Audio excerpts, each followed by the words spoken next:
GVMC ఆధీనంలో ఉన్న Malkapuram శ్రీహరిపురంలోని first referral ఆసుపత్రిని ప్రైవేటుకు ఇవ్వవద్దని సిపిఎం నాయకులు డిమాండ్ చేశారు. శ్రీహరిపురంలోని ఎఫ్ఐను 30 ఏళ్ల పాటు నిర్వహించడానికి కోరమండల్ సంస్థకు ఇవ్వాలనే నిర్ణయాన్ని రద్దు చేసి ఆసుపత్రిని 100 పడకలకు అప్గ్రేడ్ చేసి ప్రభుత్వమే నిర్వహించాలని డిమాండ్ చేస్తూ సిపిఎం ఆధ్వర్యంలో కలే డాక్టర్, జీవీఎంసీ కమిషనర్ కార్యాలయాల వద్ద నిరసన చేపట్టి అనంతరం వినతి పత్రాలు అందజేశారు.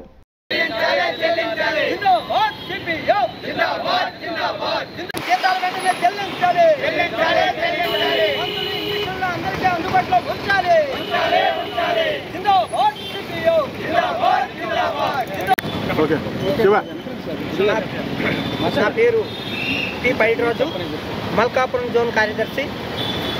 మన మల్కాపురం ప్రాంతంలో పారిశ్రామిక ప్రాంతం, అసంఘటిత రంగ కార్మికులు ఎక్కువ మంది నివాసం ఉన్నటువంటి ప్రాంతం. ఆ దృష్టిలో ఉంచుకొనే ఈ పారిశ్రామిక ప్రాంతం 7 వార్డులు ఉన్నాయి. ఆ 7 వార్డులో పరిధిలో ఉన్నటువంటి ప్రజానీకాన్ని దృష్టిలో పెట్టుకొని 1996లో 30 పడకల హాస్పిటల్గా నిర్మించడం జరిగింది.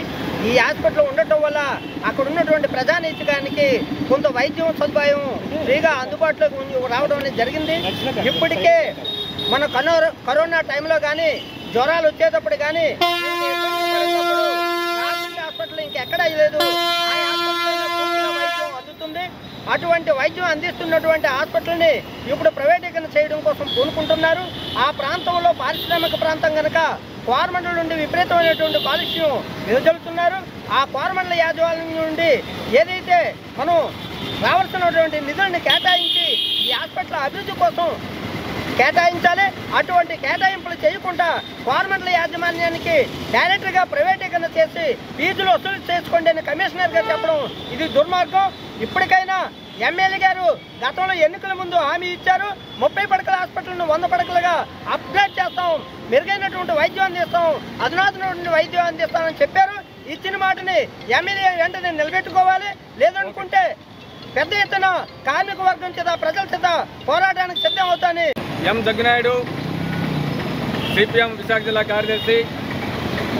పారిశ్రామిక ప్రాంతంలోని 40, 58 నుంచి 63 వార్డులో పరిధి ఉన్నటువంటి జీవీఎంసీ ఎఫ్ఆర్యు రిఫరల్ ఆసుపత్రిని ప్రైవేట్ పరం చేయడం కోసం, కోరమండల సంస్థ కట్టబెట్టడం కోసం ఈరోజు కార్పొరేషన్ నిర్ణయం చేసింది.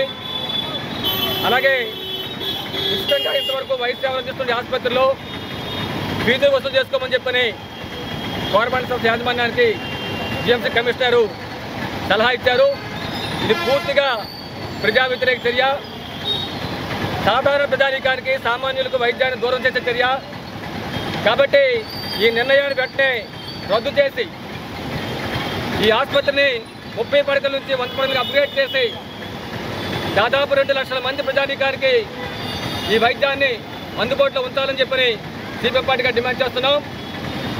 పారిశ్రామిక ప్రాంతం నుండి ప్రమాదాలు జరిగినా, గుండె వ్యాధులు వచ్చినా సరే, పాము కాటుకు గురైనా సరే, గర్భిణీ ప్రసవాలకైనా సరే, అత్యవసర సర్వీసులకి, అత్యవసర వైద్యానికి 12 కిలోమీటర్ల దూరం ఉన్నటువంటి కేజీహెచ్ ఇతర ప్రభుత్వ ఆసుపత్రికి రావాల్సి వస్తూ ఉంది.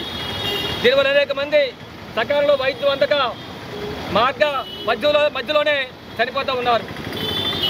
ప్రభుత్వాలకి, కార్పొరేషన్కి 100 కోట్ల రూపాయల పనులు చెల్లిస్తున్నటువంటి ప్రజలకి వారి ఆరోగ్యాన్ని, ప్రాణాలను కాపాడేదాని కోసం పూర్తి వైద్యాన్ని అందించాల్సిన బాధ్యత ప్రభుత్వానికి జీవీఎంసీ ఉందని చెప్పదలుచుకున్నాం.